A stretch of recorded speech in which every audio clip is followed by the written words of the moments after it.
New mini box popped out of nowhere, available in the game the same day it's revealed. Damn Konami, can you give me a little prep time?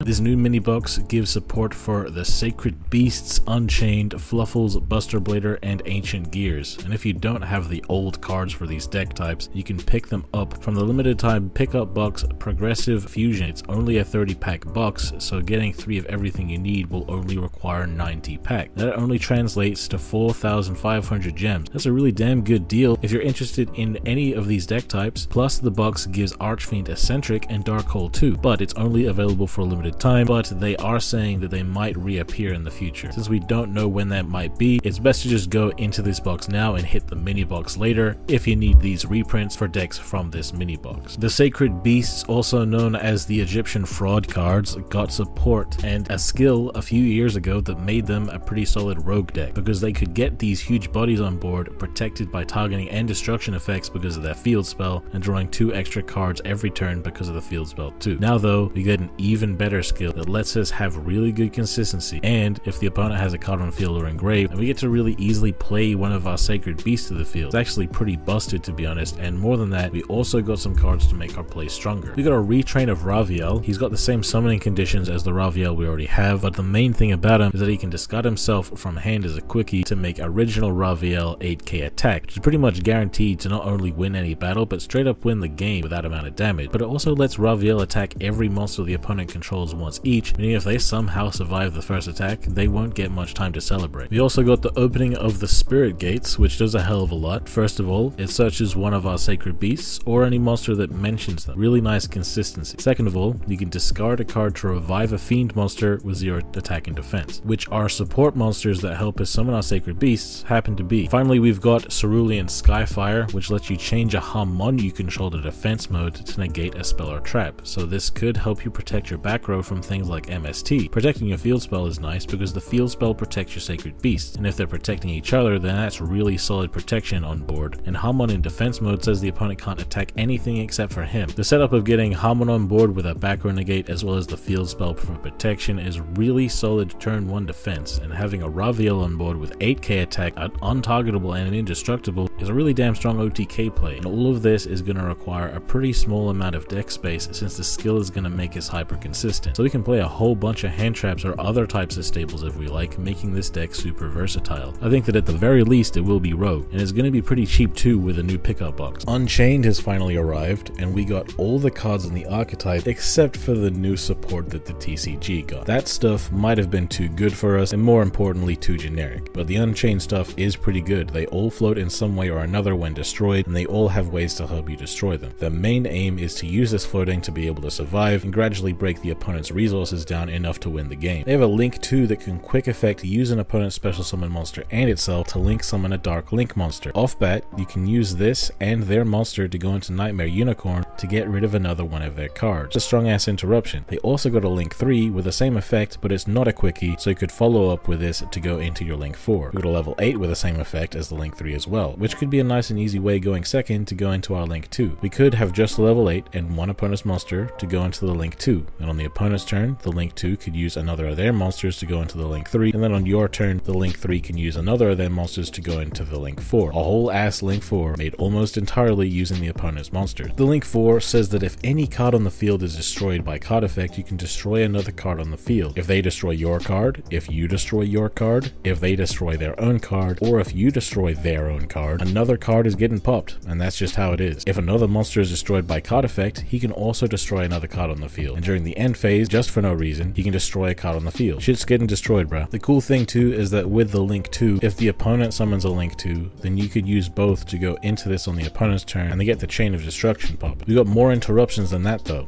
If any card you control is destroyed by battle or card effect, which you can do on the opponent's turn with the Rakea, Abominable Unchained Soul can special summon itself from hand, and if special summoned, he can discard a card and destroy any card on the field. We got a trap, Escape of the Unchained. It destroys one of your Unchained monsters and another card on the field. A nice quick little interruption, and it's mainly one-sided since your Unchained monster is probably going to float into another one from the deck. Our other trap is just a revive, but reviving can give us more monsters to pop by our own effect, effects can also be a way to revive the abominable Unchained Soul for its destruction effect. All of the back row in the deck also summons an Unchained from deck if they get destroyed by card effects, and we have plenty of ways to destroy them, like Aruha destroying a card you control to summon himself. We can even get those back row back after destroying them with Sarama destroying a card you control in order to set an Unchained card back to your field. All this destruction and floating keeps validating itself since you're only benefiting from being destroyed. And we even get a search spell in here. This shit's golden. This deck also didn't come with a skill because frankly it's a really well designed archetype already, and there's literally no need to give it a skill. This might mean that we should worry about it being used with Revolution de Fleur, since this deck doesn't need much extra deck space and you could do the Fleur stuff before doing Unchained stuff. Unchained might also be used alongside Live Twins. Funnily enough, they actually synergize pretty well. I believe this is going to be the next best free-to-play deck, since you only need to go through this box 3 times to get it, and it's a really strong deck too. In the past, Fluffle's biggest issue was that it was really damn good at going second with all of its board breaking and everything it can do to play through interruptions, but it didn't have anything it could do going first. Now that changes,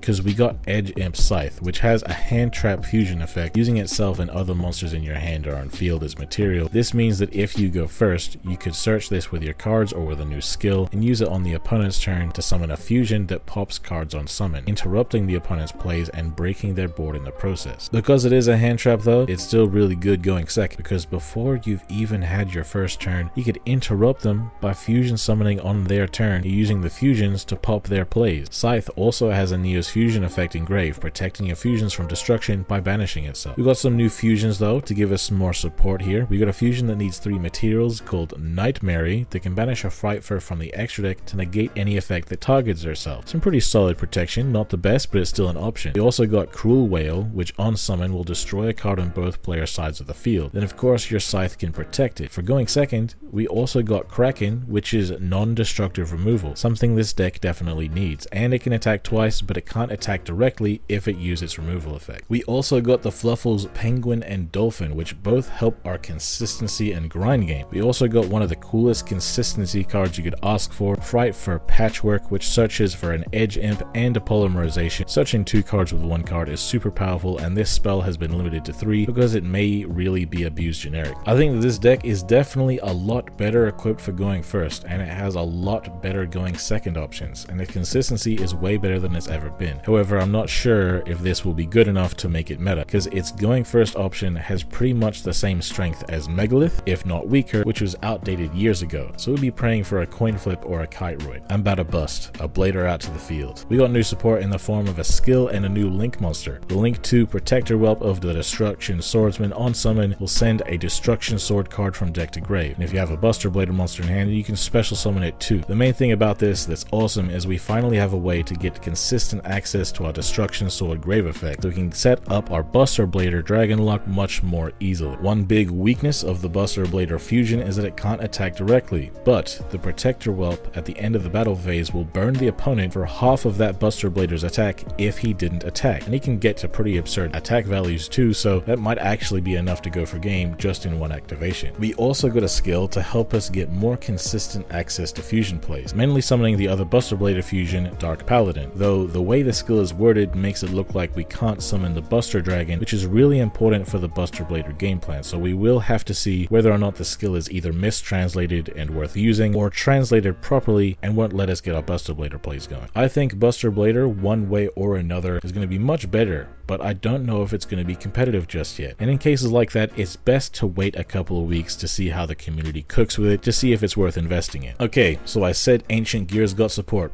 That wasn't completely true. I mean, we did get a new Ancient Gear card, and Ancient Gear players are probably going to play it, all 3 of them, but it's probably meant to be played in Perform Mages, because we got a new skill for Perform Mages, which is almost identical to the other Perform Mage skill, but instead of an attack buff while you control Trapeze Magician, you can reveal a Polymerization in your hand while you have 4 monsters on board, and then all 4 of your monsters are counted as Ancient Gears, so you can fuse all 4 of them together into the new fusion Chaos Ancient Gear Giant. This guy is completely unaffected by spell and trap cards. The opponent's monsters can't use their effects during the battle phase, and with his 4500 attack, he can attack all of the opponent's monsters, and he'll pierce if they're in defense. That's pretty much a guaranteed win button if you can summon this, and Perform Mage is pretty good at getting 4 monsters on board. The only thing would be getting Polymerization specialization in hand, but the part of the skill that lets you search for a Perform Mage could instead let you search for Poly, so that's all good. The new skill makes Perform Mages even better at going second, and honestly might be the new best way to play Perform Mages. If you are a Perform Mage player, you might as well pick up the one copy of this new fusion just in case. In terms of competitive viability, I think that this box is worth going into, mainly for Unchained, because it may be meta level, and Sacred Beast as well, since it's probably going to be at least rogue level. Extra support for the Perform Mage at a low cost is pretty nice too, same for Buster Blader, and to be honest, I don't really believe in Fluffles, since even though they have more going second options, they don't really have enough of them. I could be wrong though, so definitely feel free to prove me wrong. In terms of investment, nothing in this box is wildly overpowered, so you don't have to worry about things getting nerfed. And going into this box just by itself will give you everything you need for Unchained, and if you want Sacred Beasts, Buster Blader, or Fluffles, then the other cards can be gotten really easily from the pickup box, so it is really good for free-to-play players. Because of that, I'd say this box has a really high value. However, this box doesn't really have any staples that everybody needs, so for that reason, I'll give this a 6k score of 4 stars out of 5. Really damn good value, but not necessarily if you don't want the decks inside. But we want to know, what would you rate this box out of 5, and what decks are you excited to play with from this box? And if you like the video, then slap like now, subscribe if you haven't already, hit the bell to know when we drop our next video. Have yourselves a good one, guys, and I've been Undead from Team 6K, signing out.